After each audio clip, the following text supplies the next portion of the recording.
Remember to comment below if you want more videos about one specific topic, and do single quote forget to subscribe to the channel.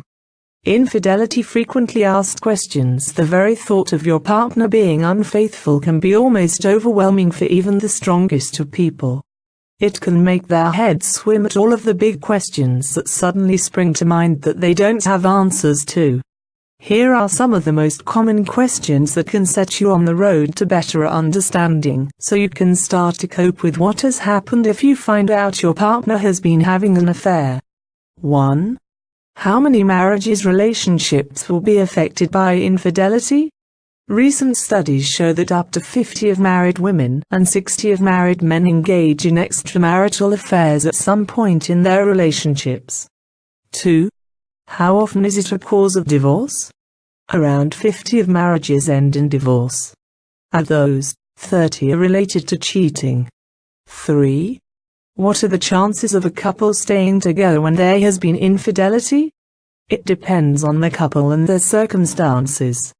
They might have children, be in business together, or simply can't afford to get divorced and go back to two separate households. In addition, there are different levels of tolerance and forgiveness. Those who wanted a happily ever after are likely to be more disappointed, hurt and angry than couples who thought about the issue prior to marriage, and to the advent of the affair. Some couples are more committed than others to what will be a lengthy process of rebuilding trust, with no assurance that things will get better. But if the cheating party is willing to stay and the couple is willing to work on the issues that might have triggered the infidelity in the first place, some can end up happier than ever before. 4.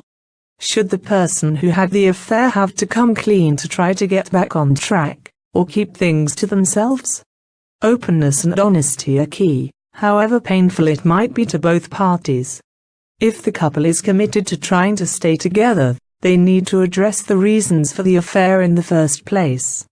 There's no need for specific details, but it is important to trace the path that led up to the affair, and what ended the affair. 5. What if the unfaithful person can't or won't stop seeing the other person?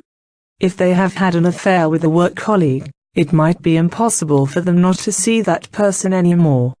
In other cases, there is an emotional attachment that makes it hard to let go. Clearly, there have to be boundaries.